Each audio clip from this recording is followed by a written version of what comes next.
नमस्कार, मी मनीषाच रेसिपीमध्ये तुम्हा सर्वांचं स्वागत करते. तर आज आपल्याला करायचे आहे उपवासासाठी पौष्टिक असे लाडू. तर आता नवरात्र जवळ येतो आहे आणि नवरात्रामध्ये उपवास असतात आणि आपण एक लाडू खाल्ला तर आपला बराच वेळ आपल्याला भूक लागणार नाही. त्यासाठी आज आपण लाडू करणार आहोत पौष्टिक असे. तर त्याचं साहित्य मी तुम्हाला सांगते.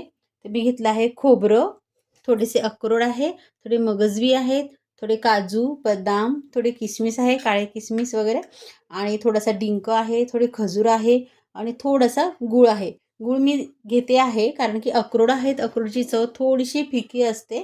त्यासाठी मी थोडासा गुळाचा वापर करणार आहे आणि हे खजूर पण आहेत. तर आता आपल्याला लगेच आपण लाडू करायला घेऊया. आता मी गॅसवर कढई ठेवलेली आहे आणि त्यात अगदी अर्धा चमचाचं तूप घालणार आहे, साजूक तूप. आणि यात सर्वात पहिले आपण अक्रोड भाजून घेऊया. छान भाजून घ्यायचं आहे. ही अगदी 2 मिनिटात भाजली जातात. छान भाजले गेली आहे. त्यांना बाजूला एका ताटात काढून घ्यायचं आहे.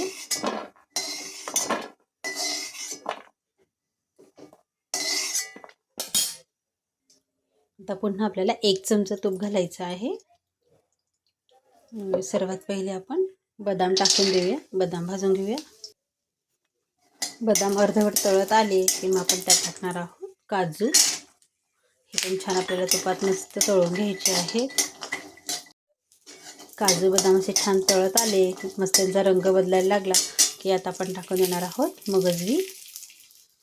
आपण यात आपल्याला हवे ते ड्रायफ्रूट्स आपण घालू शकतो. हे छान भाजून घ्यायचं आहे. आता हे छान भाजल्या गेलेलं आहे. तर आपण हे अक्रोड ज्या ताटात काढले आहेत त्या ताटात हे काढून घ्यायचं आहे. आता आपल्याला पुन्हा 1 चमचा तूप घालायचं आहे. थोडं जास्तच घालूयात. तर या तुपात आपल्याला डिंक तळून घ्यायचा आहे. थोडा थोडा करून तळूयात कारण की डिंक फुलतो.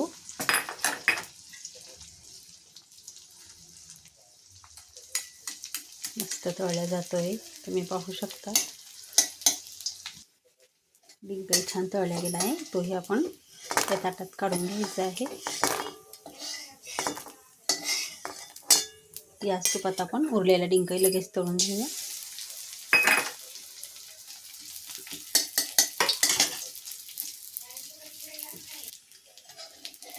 तूप तापलेलं हे वेगळ्यालाही काढून घेऊया. याच तुपात आपण खोबरं पण छान भाजून घ्यायचं आहे.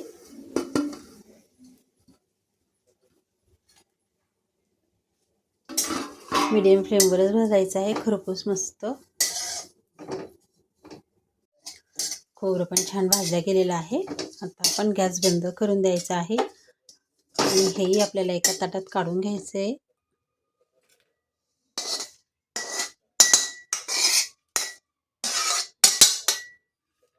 तर हे सर्व साहित्य आपल्याला थोडंसं गार होऊ द्यायचं आहे.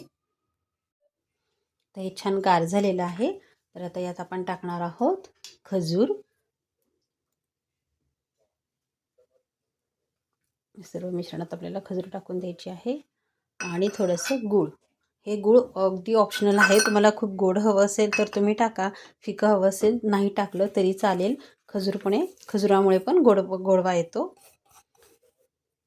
पण अक्रोड असल्यामुळे मी थोडासा गुळाचा वापर करणार आहे. आता हे सर्व मिश्रण आपल्याला मिक्सरमधून बारीक दळून घ्यायचं आहे. तर आता आपण यातच चवीसाठी वेलची पूड पण टाकूयात. आणि आता हे मिक्सरला बारीक दळून घ्यायचं आहे. हे पहा, या पद्धतीने मी बारीक करून घेतलेलं आहे. तर बाजूला ह्याच ताटात काढून घेते. पुन्हा बाकीचं दळायला घेते.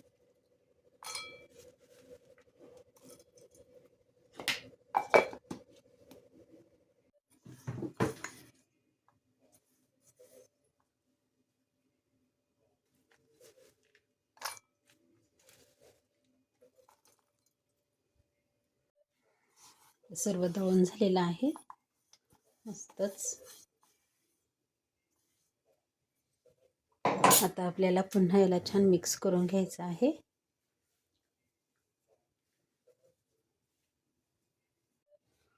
हे छान मिक्स झालेलं आहे. आता आपण यात टाकून देणार आहोत मनुके.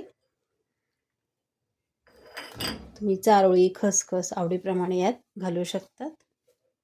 मस्त मिक्स करून घेतले की आपल्याला छान छोटे छोटे मस्त लाडू बांधून घ्यायचे आहे. अतिशय सुंदर पद्धतीने होत आहे, तुम्ही पाहू शकता.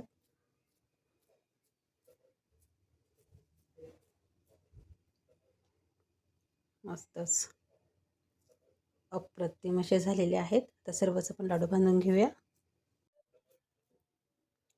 सर्व लाडू छान बांधून झालेले आहेत, तुम्ही पाहू शकतात. मस्तच अतिशय छान असे झालेले आहेत. पौष्टिक, हेल्दी आणि अतिशय गुणकारी असे लाडू आहेत हे. तर आजचा व्हिडिओ आणि आजची रेसिपी तुम्हाला कशी वाटली मला कमेंट करून नक्की कळवायचं आहे. रेसिपी आवडल्यास लाईक करा, शेअर करा, सबस्क्राईब करा, कमेंट करायला विसरू नका. चॅनलला नवे असाल तर पटकन सबस्क्राईब करा, जेणेकरून तुम्हाला अशाच नवीन रेसिपी पाहायला मिळतील. थँक्यू.